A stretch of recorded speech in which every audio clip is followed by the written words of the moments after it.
جاری فرمایا کہ حضرت سارا اور حضرت اسحاق یہ تو دونوں یہاں پر ان کو یہاں بسا دیا،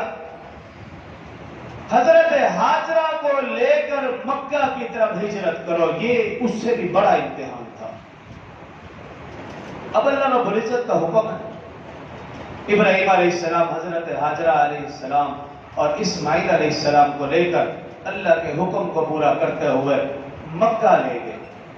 اب آج جیسا مکہ تھوڑی تھا، قرآن کہہ رہا ربنا انی اسکنت من ذریتی بواد غیر ذی زرع، وہ ایسا میدان تھا جہاں پانی کے آثار نہیں تھے، نہ درخت کا کوئی سایہ تھا، نہ بندہ نہ بندے کی ذات، چٹیل میدان تھا، ریتلا میدان تھا، لیکن اللہ کا حکم تھا، اور اللہ کا حکم اور پیغمبر چون چرا کرے یہ کیسے؟ میں اور آپ تو ہمت کر دیتے ہیں نا، میں اور آپ ہمت کر، اللہ کا حکم کوئی بات نہیں، ٹھیک ہے نماز نہیں پڑھتے، اللہ کا حکم آیا روزہ چھوڑ دیا، اللہ کا حکم آیا زکوٰۃ نہیں دی، اللہ کا حکم آ رہا قربانی نہیں کی، کوئی نہ کوئی بہانہ بنا لیا، چون چرا میں اور آپ تو کر سکتے ہیں، لیکن پیغمبر اللہ کے حکم کے آگے چون چرا کرے یہ کیسے ممکن؟ وہ تو ہدایت یافتہ ہے، وہ تو رہنما، وہ تو پیشوا۔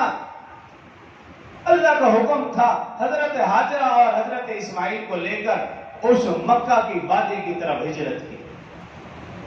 وہاں پہنچے، ان کو وہیں چھوڑا اور رخصت ہونے لگے۔ اما ہاجرہ پریشان، کہا ہے ابراہیم اس تنہا جگہ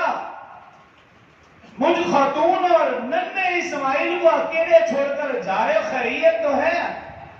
اب ابراہیم علیہ السلام کو حکم تھا کہ بات بھی نہیں کرنی، انہوں نے اشارے سے یوں کہا کہ اللہ کا حکم ہے۔ اما ہاجرہ سمجھ گئی،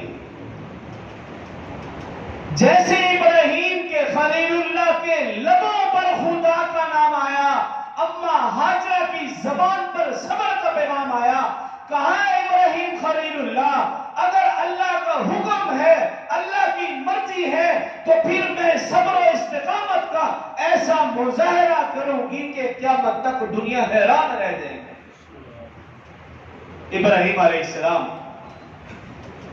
اما ہاجرہ اور ننھے اسماعیل کو چھوڑ کر چلے گئے،